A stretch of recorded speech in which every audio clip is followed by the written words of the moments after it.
6 in a row, Sacramento Mile. It's just like pretty amazing. Man. It is. It really is amazing. And another thing, it was just like it came down to the very end, and Kenny was right there on you. Yeah, he was right there. Brad was there, and man, I thought it was my race to lose. Put it that way, all day, and in the main, same thing. But when you're out front, man, the demons just start talking to you. And am I going hard enough? Is the tire wearing out?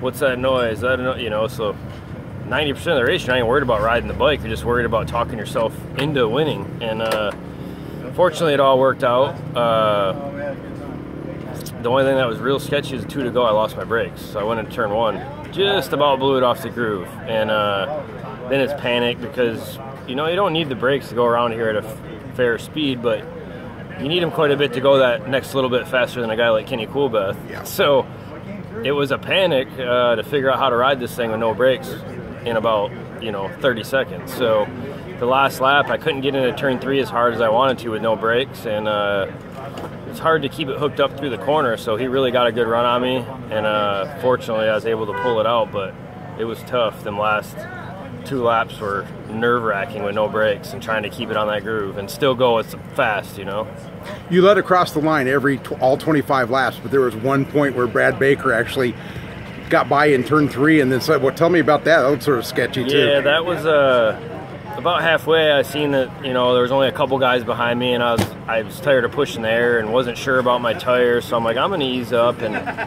I thought it was Kenny who was gonna go by me, and then it was Brad, and he snuck it in there pretty hard. But I'm like, okay, that's fine. I'll cruise. I want to be second or third for a minute.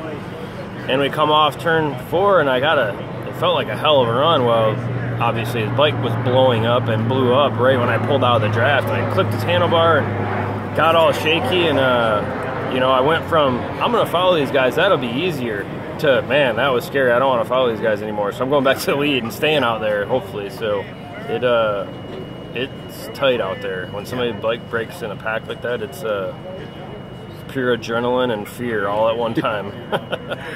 Well, 6 in a row. Now you're looking forward to you got the points lead, and looking forward to more things, better things this year, and then maybe 7 next year, huh? Coming back.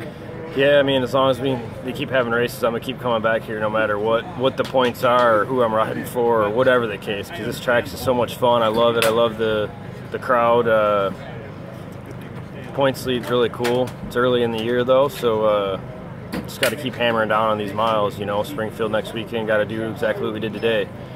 And after that Oklahoma City mile, we never ran there, but I think any of the miles we go to, we got to win them. And then it'd be good to win a couple half miles too, which I'm really excited for Lima this year.